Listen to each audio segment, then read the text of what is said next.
আইসিইউতে কোথায় ছিল? 4 দিন আইসিইউতে ছিল। 2 দিনের মধ্যে তার কোনো জ্ঞান ফেরেনি। আমাদের মাঝে মুজাহিদ বক্তব্য রেখেছে। মুজাহিদ কোনো সমন্বয়ক ছিল না, মুজাহিদ কোনো দায়িত্বে ছিল না, কিন্তু এই মুজাহিদ নেতৃত্বকে কাঁধে তুলে নিয়েছিল। যখন যারা সমন্বয়ক ছিল তাদের পুলিশ হেফাজতে নেওয়া হলো, যখন ইন্টারনেট ব্ল্যাক আউট করা হলো, যখন কেউ কোনো দিক নির্দেশনা পাচ্ছিল না, তখন ওই শনিরাকড়া যাত্রাবাড়িতে যুব অধিকার পরিষদের সভাপতি মঞ্জুর মোর্শেদ, সাধারণ সম্পাদক নাদিম হাসান, আমাদের মুজাহিদরা সেখানে তারা সংগ্রাম করে তুলেছিল।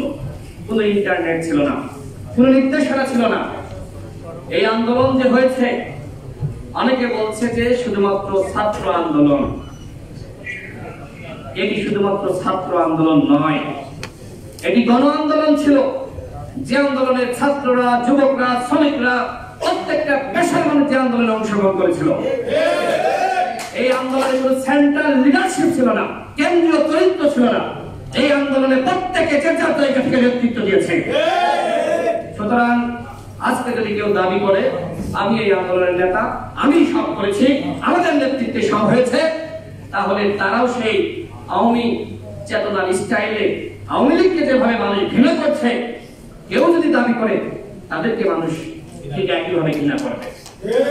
প্রত্যেকটা সংগঠন, প্রত্যেকটা মানুষ, প্রত্যেকটা বিভিন্ন পর্যায়ে যারা দায়িত্বে ছিল, এমনকি সাংবাদিকরা, সবার এখানে কৃতিত্ব আছে।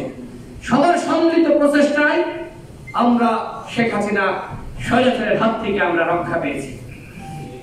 যুব অধিকার পরিষদের মোহাম্মদ কামরুল ইসলাম, তিনি গাজীপুর মহানগর যুব অধিকার পরিষদের সহ-সভাপতি ছিলেন। শেখ নয়ন হবিগঞ্জ জেলা যুব অধিকার পরিষদের সদস্য ছিলেন। জহিরুল ইসলাম যুগ্ম আহ্বায়ক দেবিদার উপজেলা কুমিল্লা। সাইফুল ইসলাম আহ্বায়ক দুর্গাপুর উপজেলার নেত্রকোনা। এই 4 জন যুব অধিকার পরিষদের নেতা শহীদ হয়েছে। আমরা তাদের প্রতি শ্রদ্ধা জানাই। মহান আল্লাহ রাব্বুল আলামিন তাদেরকে শহীদি মর্যাদা দান করুন, সবাই বলেন আমিন। এভাবে আমি তো যুব অধিকার পরিষদের কথা বললাম, এরকম যতগুলো যুব সংগঠন রয়েছে, যুবদল থেকে শুরু করে অন্যান্য যুব সংগঠন, সকল সংগঠন এবং পর্যায়ের নেতৃত্ব কর্মীরা তারা জীবন দিয়েছে। রাজনৈতিক দলগুলো, অনেকে জানে না রাজনৈতিক দলগুলোর ভূমিকা কি ছিল। আমাদের সংগ্রামী সভাপতি এসএ টেলিভিশনের একটি তিনি টকশোতে বলেছেন যে রাজনৈতিক দলগুলোর যে ভূমিকা সেটিকে আড়াল করা হচ্ছে। আমরা যেহেতু 2018 সালে কোটা সংস্কার আন্দোলন করেছিলাম, আমাদের অভিজ্ঞতা ছিল এবং আমরা যেটি মনে করি বাংলাদেশে আর কোন দ্বিতীয় আন্দোলন নাই যে আন্দোলনে ঢাকা বিশ্ববিদ্যালয় সহ বাংলাদেশের সকল বিশ্ববিদ্যালয়ের শিক্ষার্থীরা স্বতঃস্ফূর্তভাবে অংশগ্রহণ করে, একমাত্র কোটা সংস্কার আন্দোলন। যেহেতু একটি চক্রান্তের মাধ্যমে আবারও 30% কোটা ফিরিয়ে এনেছিল, তখনই আমরা বিএনপি সহ বড় দলগুলোকে প্রস্তাব দিয়েছিলাম এই আন্দোলনকে রাজনীতিকরণ করতে হবে।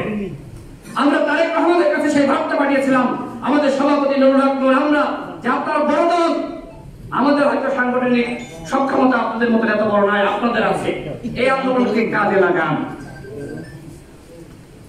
আমরা যারা নেতৃত্ব দিয়েছে ঢাকা বিশ্ববিদ্যালয়ে, আমাদেরই জুনিয়র, আমরা একসাথে 18 সালে আন্দোলন করেছি, ডাকসু নির্বাচন করেছি, তারা আমাদের সাথে একসাথে রাজনীতি করেছে।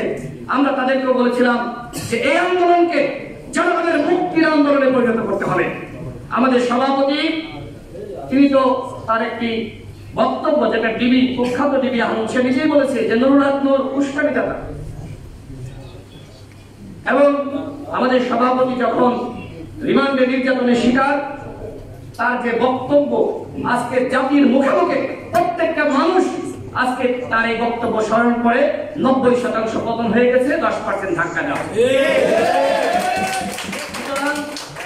আজকে মুজাহিদ সমন্বয়ক ছিল না, কিন্তু সে নেতৃত্ব দিয়েছে। আমার ভাইয়েরা শহীদ হয়েছে, দুঃখের সাথে বলতে হয় এখনো পর্যন্ত শহীদের তালিকা তৈরি করা হয়নি।